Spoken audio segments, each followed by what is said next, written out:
Qui sont les pions du harcèlement en réseau? Pourquoi ils collaborent?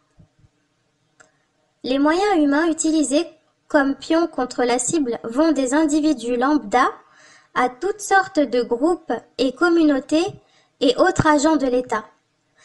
Il y a donc des agents des services de police et des renseignements et de simples citoyens, ainsi que d'autres acteurs d'organisations qui harcèlent et cherchent à profiter de la situation. Certaines personnes le font pour le sentiment de pouvoir que cela leur donne, d'autres parce qu'elles pensent être obligées. Quand des informations fausses ont été données sur la cible pour justifier du harcèlement qui lui est asséné, méthode notamment peaufinée par les nazis, des personnes peuvent se croire investies d'une mission importante, ce qui flatte leur ego. Certains peuvent jouir de se retrouver dans la position du petit flic et sont prêts à n'importe quoi pour obtenir un semblant de reconnaissance de la part du système. Souvent, la récompense se trouve être l'intégration à un groupe ou à un réseau et le pion se soumet à une forme de bizutage. D'autres ont des profils d'indiques. Ils ont des actes illégaux à se reprocher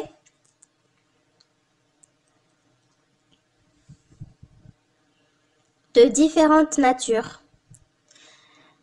et monnaient une clémence à leur encontre en échange de services.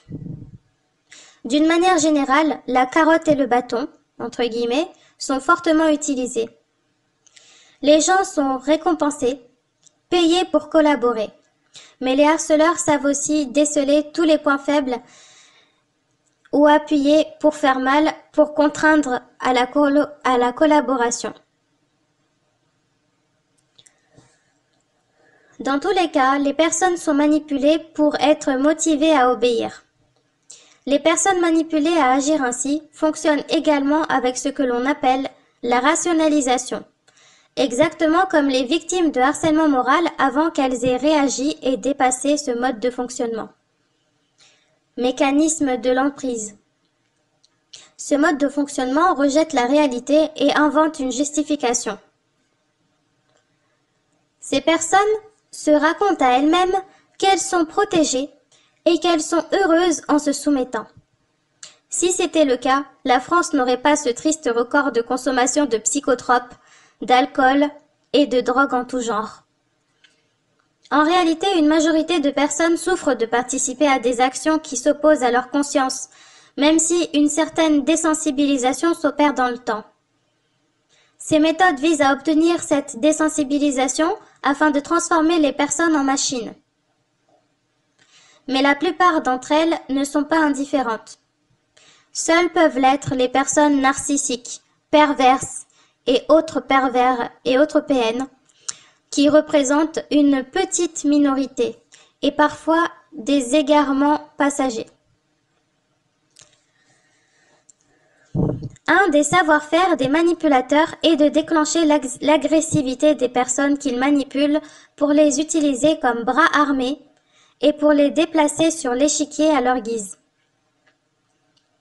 Ces personnes, et ce contrairement à ce qu'elles croient, sont sous emprise. Celles qui sortent de cette passivité sont positivement transfigurées. Certaines manipulations sont opérées par le biais de pseudo-formations à la communication, pendant lesquelles les formatés ne se rendent pas compte que ce sont eux qui sont visés pour être soumis, comme par exemple les formations à la PNL. D'autres moyens sont utilisés via les proches des pions ou différentes personnes qui vont entrer en communication avec eux sous toutes sortes de motifs. La méthode consiste à profiter de la naïveté de la personne, de la manipuler sous la forme de pseudo-conseils ou là encore de divulguer de fausses informations. Docteur Margaret Singer, tactique coercitive de manipulation mentale. Singer.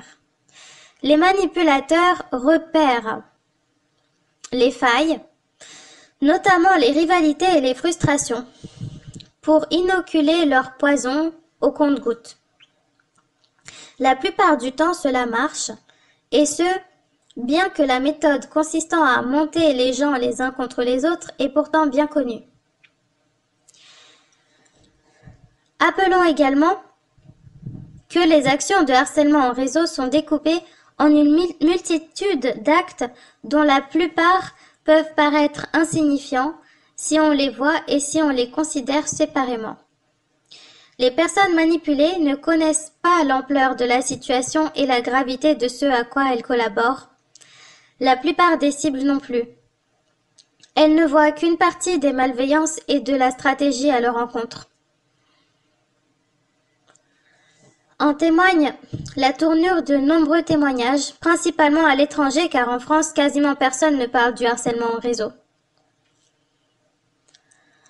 Ces témoignages reflètent souvent beaucoup de maladresse due aux énormes stress subis, mais aussi une difficulté à prendre suffisamment de recul et à voir la globalité du problème. Les pions ne connaissent d'autant pas ce processus qu'il sert également à les surveiller eux, mais dans leur cas de façon invisible. Contrairement à la surveillance visible qui, comme expliqué à plusieurs reprises dans ce document et dans les sources citées, est une technique de harcèlement à part entière. Quant à la surveillance visible combinée à la surveillance invisible, elles font partie d'un tout stratégique avec des objectifs ciblés et globaux sur la population tout entière. Certaines personnes sont parfois sélectionnées justement pour cette raison, parce qu'on, entre guillemets, s'intéresse à eux, pour les observer et ou pouvoir les soumettre et les formater. Ils sont alors mis dans la position de celui qui surveille la cible, souvent envoyés comme persécuteurs, notamment pour qu'ils ne se doutent pas qu'ils sont sous observation. Ils ignorent que ceux qui les utilisent n'ont pas besoin d'eux pour avoir des informations sur la cible harcelée. Dans les cas les plus graves de harcèlement en réseau, c'est exactement le contraire. Les instigateurs du harcèlement en réseau ont mis en place des technologies de surveillance sophistiquées sur la cible et n'ont pas besoin des retours d'informations des pions. Par contre, l'attitude de surveillance du pion est bien harcelante pour la cible.